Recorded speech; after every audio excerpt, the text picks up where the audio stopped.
Coming up on the Rockbridge Report, Election Day is 2.5 weeks away. The Democratic candidate for Virginia's 6th Congressional District sat down with reporter Maya Laura to talk about the race. We'll give you the latest about the investigation into the disappearance of Saudi journalist Jamal Khashoggi.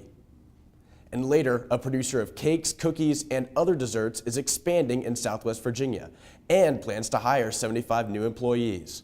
All of that and more next on the Rockbridge Report. Live from the campus of Washington and Lee University with news for Rockbridge County, this is the Rockbridge Report. Good evening and welcome to the Rockbridge Report. I'm Crawford Humphreys. And I'm Bryn McCarthy. The Rockbridge Area Health Center is now the first facility in the county that can provide medical treatment for opioid addiction.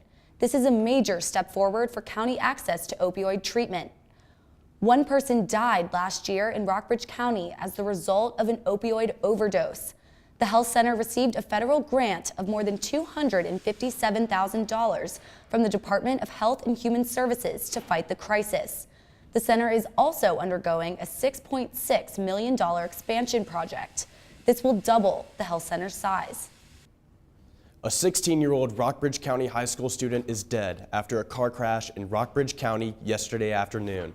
State police said Jamie Martin of Lexington failed to stop at a stop sign at the intersection of Old Buena Vista and Forest Grove roads, and another car crashed into her. The girl died on the scene, and 18-year-old passenger Christian Young was injured and taken to the hospital. The driver of the vehicle that crashed into her was also taken to the hospital with injuries. Rockbridge County High School went into a lockdown this morning after a report of a potential weapon. Deputies from the County Sheriff's Department investigated the threat and found no weapon. In a statement on the school's Facebook page, Superintendent Philip Thompson said that someone overheard a student conversation about a gun on campus, and that triggered the lockdown. He also encouraged students, staff, and parents to continue to come forward if they hear anything suspicious in the future. Classes resumed this morning. The investigation into the disappearance of Saudi journalist Jamal Khashoggi is still ongoing. Turkish officials believe he was murdered inside the Saudi consulate in Istanbul, and that Saudi Crown Prince Mohammed bin Salman is connected to the incident. Secretary of State Mike Pompeo spoke this morning about his recent meetings with Saudi officials. They also assured me that they will conduct a complete, thorough investigation of all of the facts surrounding Mr. Khashoggi, and that they will do so in a timely fashion. And that this report itself will be transparent for everyone to see, to ask questions about, and to inquire with respect to its thoroughness. And I told President Trump this morning that we ought to give them a few more days to complete that, so that we too have a complete understanding of the facts surrounding that, at which point we can make decisions about how or if the United States should respond to the incident surrounding Mr. Khashoggi. Pompeo also cautioned against jumping to conclusions about the incident. Like President Trump, Pompeo does not want to put the strategic alliance between the U.S. and Saudi Arabia in jeopardy. Democrat Jennifer Lewis is running for Virginia's 6th District congressional seat in what many have called the, quote, Year of the Woman. Lewis thinks there will be a surge in voter turnout among women, especially in reaction to the Kavanaugh hearing. She shared an experience with the Rockbridge Report's Maya Laura about a meet and greet she held last week. When I got to the house of the woman who was hosting it, she had the TV on all the news coverage of the Kavanaugh hearing. And as people, the guests came, everybody sat down in the living room. And it turned into this therapy session of women wanting to share their stories.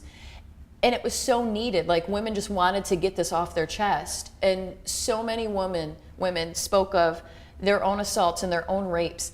Stories they've never told anybody. Stories they've never even told their husband. They wanted to share that night because it was so, like, they just needed to get that off of their chest. And it was so great because as these women are sharing their personal stories, all the men stayed quiet.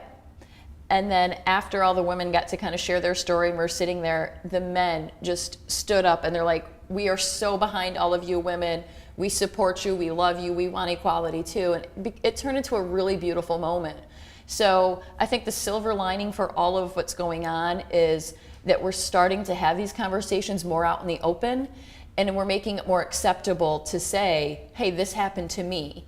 And so I really applaud all the survivors that are coming out and being willing to go through everything that they're gonna go through when they go public, because that's gotta be one of the hardest decisions, is to go personal about your own assault. Lewis is running against Republican candidate Ben Cline. The Rockbridge Report featured a similar long-form interview with Cline the week of October 4th. The full interview with Lewis will air immediately after today's newscast. Canada joined the Green Rush on Wednesday, becoming the second country to legalize recreational marijuana after Uruguay. CNN's John Lawrence reports. 3, 2, 1. And with that countdown, it was official. Here's your receipt. The first legal receipt issued in Canada. Canada goes green, as in pot. The way Starbucks is kind of dominating the coffee business throughout North America, the retailers want to do the same kind of thing in the cannabis space. The U.S.'s northern neighbor is now the second country after Uruguay to legalize and regulate marijuana. Canada is also the first G7 nation to make this move. Officials there, including Prime Minister Justin Trudeau, say legal marijuana will reduce related crimes and keep profits away from crime organizations. Retailers are ready. We're going to have to keep opening stores. So as soon as we finish the first batch, we're going to move on to the second and the third and the fourth. And they're hoping for sky-high sales. I think that we have enough information now, certainly from other jurisdictions that have legalized, like Colorado or Washington, where the demographics are fairly similar, that we have some confidence that this is going to translate. As for the U.S., 9 states and the District of Columbia allow recreational pot use. 30 states permit medical marijuana. I'm John Lawrence reporting. The Canadian government also announced that it will try to make it easier for Canadians convicted of possessing small amounts of marijuana to get a pardon. Another rough ride on Wall Street today.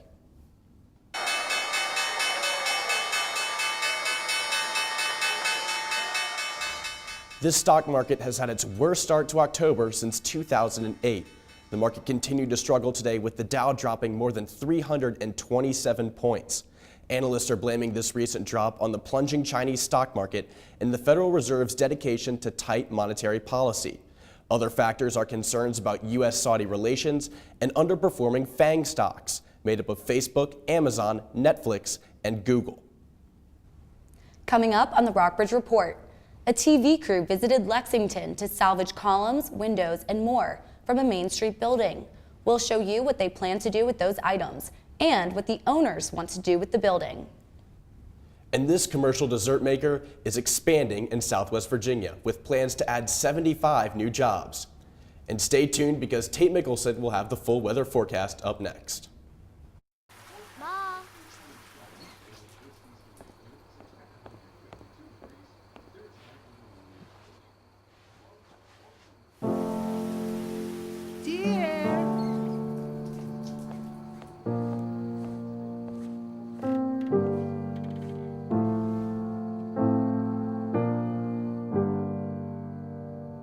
Visit aarp.org/caregiving for information on how to provide even better care for the person who wants to care of you.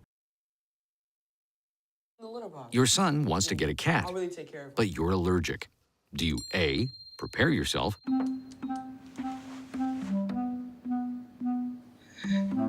B, make the best of it, C squared equals 25. Good job! or C, find a loophole? When it comes to parenting, there are no perfect answers, but that's okay, because you don't have to be perfect to be a perfect parent. Teens in foster care will love you just the same. Listen, I realize that I'm not perfect, but it all really started to change because you judge me for having a problem. No one is going to know that I need help. I need help. I know that no one is going to judge me for having a problem. I realize that I'm not perfect, but it all really started to change because you listen.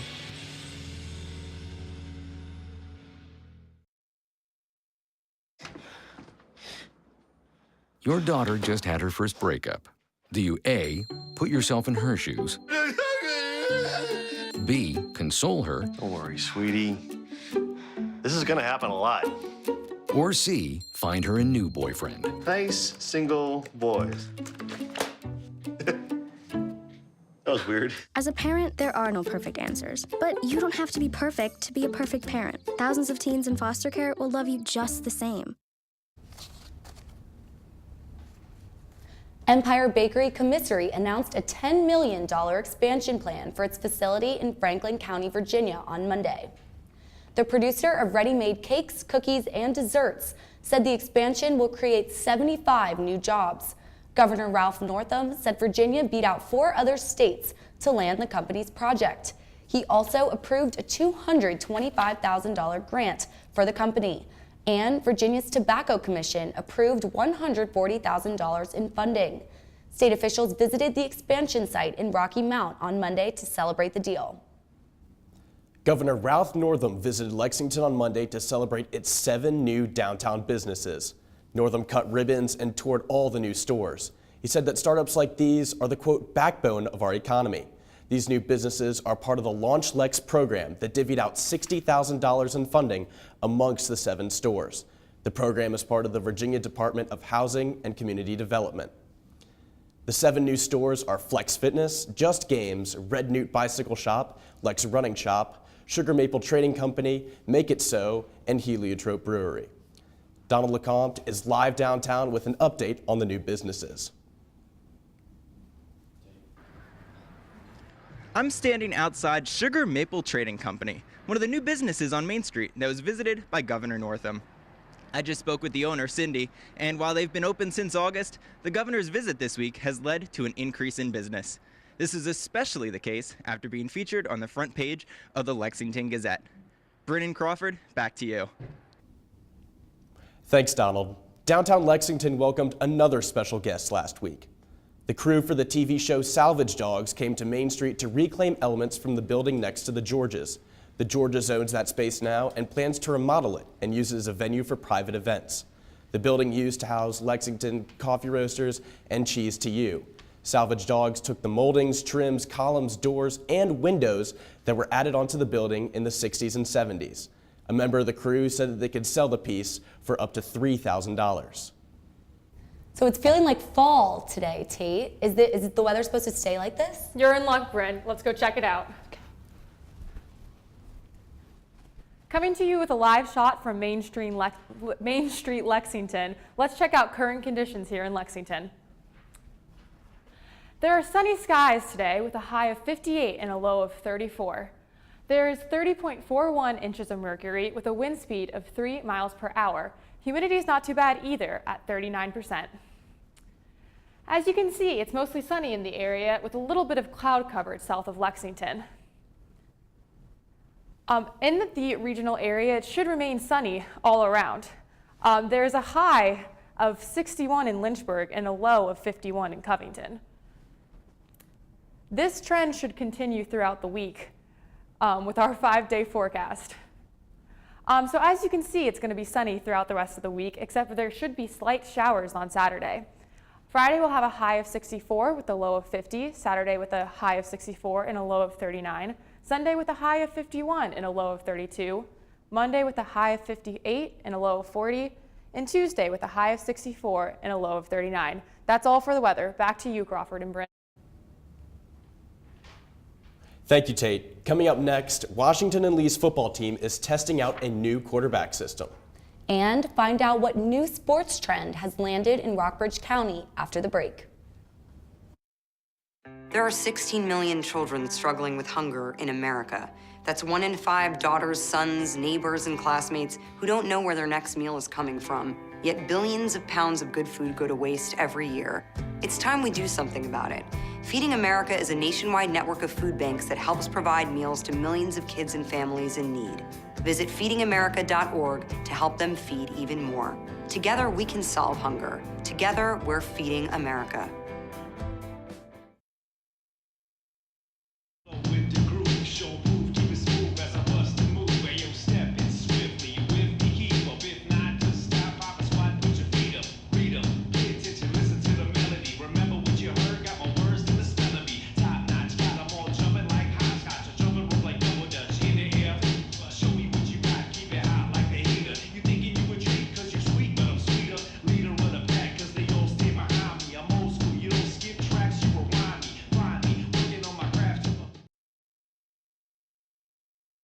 It's me, Artie. Come see what I collected from the creative galaxy in my idea box. Transform your world. Will you help me make art? Each one of our journeys keeps us. Before you throw it away, Hey, I have an idea.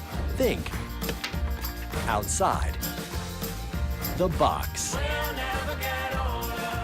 Each one Go be amazing! Give your cardboard box another life. Recycle. Why is my son having trouble in school? Finding lowest airfare to Istanbul. No, I'm tired of fighting with my son over his homework. Home, walk, restaurant. Need a review? No. He's smart, but his mind wanders. 7 wonders of the world. Why don't you understand me? I do. I was trying to show how Connor feels every day. Redirecting to understood.org. Join parents and experts at understood.org, a free online resource about learning and attention issues to help your child thrive. Gus, I see Boston fans had a nice night. Tell us more about it. They sure did. It's an exciting time for a lot of baseball fans. The Boston Red Sox won their 3rd game against the Houston Astros last night. They'll play against the Astros again tonight at 8. If Boston wins tonight, the team will win the American League and move on to the World Series. Over in the National League, the Milwaukee Brewers and LA Dodgers will play on Friday. LA leads 3-2 after winning last night.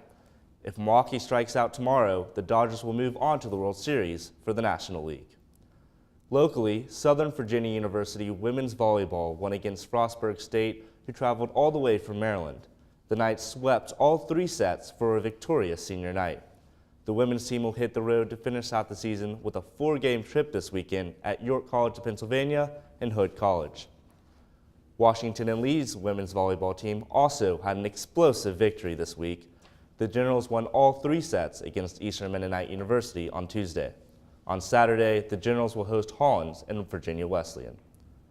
SVU's football team eked out a win in the 4th quarter last week against non-conference The Apprentice School. The game ended a close 23-21. And Generals football saw a 21-point victory over Emory and Henry at home last week. Washington and Lee enjoyed a 13-yard touchdown just 2 minutes into the game by sophomore running back Josh Brees. Generals football is now 4-1. Head football coach Garrett LaRose says he hopes the team's 2-quarterback system will help them win another ODAC championship. Bryn McCarthy looked into the team's use of 2 quarterbacks. The Washington and Lee men's football team preaches that when you're ready to play, you play. Starting last season, the Generals have used 2 quarterbacks to run their offense. Junior Drew Richardson and sophomore Trey Laughlin began splitting time last year after quarterback Matt Skro got injured in the first conference game against Emory and Henry. Head football coach Garrett LaRose says he's simply relying on his best players. We're very fortunate right now. We have 2 young men at quarterback with a lot of experience coming off last year that are ready to play and compete for us.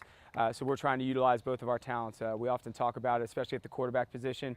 If you're one of our more talented athletes, I'm a bad coach if you spend your afternoon in a baseball cap on the sidelines. Richardson and Laughlin each bring different skills to the position. LaRose says Richardson has more strength and power. Drew is a little bigger guy for us, has a slightly stronger arm, so he's a solid passer, but very physical in the run game. LaRose says Laughlin is quicker. Trey, I would call him a little bit more elusive.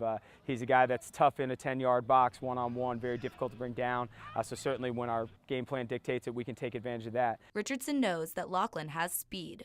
Trey's a little bit faster than I am, and he can make some plays with his feet that I might not be able to make. So we definitely complement each other with my abilities to throw the football and my abilities to run the ball with power.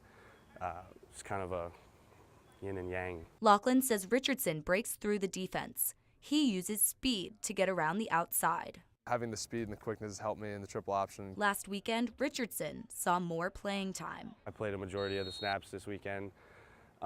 But for the most part, yeah, using 2 quarterbacks has done us a great deal of success. The Generals have recently adjusted their 2-quarterback system. Richardson is playing more, but LaRose is confident in both of his quarterbacks. One thing I can say without hesitation, you'll always see 2 quarterbacks every Saturday for the Generals. The Generals play again Saturday, October 20th at Ferrum. Both Richardson and Laughlin are expected to play quarterback. For the Rockbridge Report, I'm Bryn McCarthy. The Generals will take on Ferrum this Saturday. The Washington and Lee's men's golf team is in the middle of a 3-week break from competition. But their success from last season has carried over to this fall. Bo Sheridan has the story. The captain of the Washington and Lee men's golf team is on his way to another stellar year. Brian Pesey began the season with a 4-shot victory at the NCAA Fall Preview. He followed that performance up with another top 10 finish earlier this month. It was tough, but again, it was a new season, new players in the field, but I knew that I had played a lot this summer, was playing really well, so I knew, as long as I kept playing well, I'd be fine. Expectations were high for PC this year. Last spring, he became the first men's golfer in school history to win a Division III national championship. That's my big goal, and to achieve it was incredible. It's something I never thought I could do. Last season, PC recorded a scoring average of 72.6, good for second in the ODAC. And so far this season, his average has improved to 71.0. Head coach Peter Jessic says PC's strength is his putting. He is a pure putter, one of the best putters in the nation, and it's not something you can teach. It's an innate ability he has, and if we could bottle that up, there'd be a lot of good golfers around. PC found himself in contention to win again at the Gordon Collegiate Classic in Columbus, Ohio earlier this month. But some late round mistakes kept him from winning his third tournament in a row. He finished tied for 10th place. I was definitely going to try to take a chance and be aggressive, but some days the shots work out and putts fall, some days they don't. Jessic says PC has learned to be a leader by playing other sports. In addition to golf, PC was a member of the varsity soccer and basketball teams in high school. Brian grew up a gym rat. He's played many sports, and he's excelled at every one of them. So he gets what teams are about. He gets what coaches are about. We let him go. PC remains optimistic about his team's chances. Everyone from the seniors to the freshmen are really good friends, and that allows us to be really competitive with each other and push each other. The Washington and Lee men's golf team will be back in action on Monday, October 22nd in Greensboro. For the Rockbridge Report, I'm Bo Sheridan. PC and the 5th-ranked Generals men's golf team are heading to Greensboro next week to compete in their final tournament before the spring season. They will resume tournament play on February 16th in Savannah, Georgia. Wildcat football won its home game last week against Waynesboro 70-14. Rockbridge County's high school record is now 5-3. Friday, the Wildcats play at Spotswood at 7 p.m. Perry McClure's Fighting Blues fought hard, but not hard enough last week against Covington. The Cougars won 19-7. The Fighting Blues play Friday at 7 against Bath County. And it's not tennis, it's not ping pong, it's pickleball. And the quaint sport has found a home in Rockbridge County.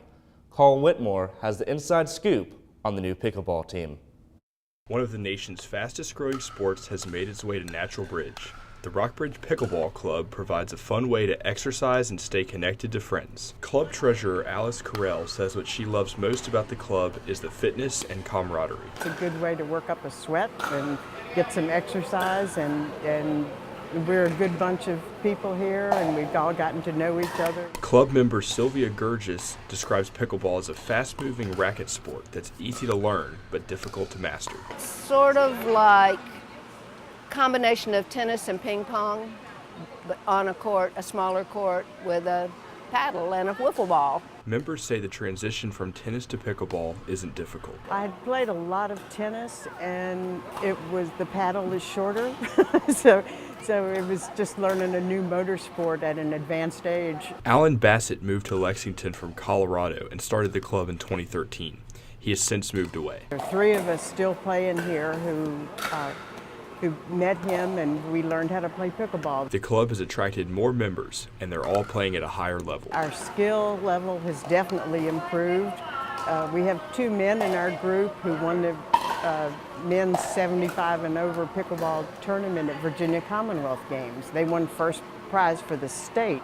The club is mostly retirees, but younger players are welcome. UVA-Y student Lila Chittum plays as much as possible. Younger people can play, just not as common, I guess. Club member Pat McNamara says the Stonebridge Center in Natural Bridge was not always their home. We had been mostly at the Washington Lee Pavilion, but when they started the renovation of the Warner Center, they had to use the pavilion for other things, and unfortunately we're not able to continue using it. Members say they are uncertain where the club will play long term, but they hope to remain at the Stonebridge Center. I hope pickleball remains in Rockbridge County forever.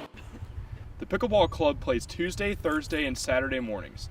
The club is currently looking for new members and hopes to expand to a larger facility one day.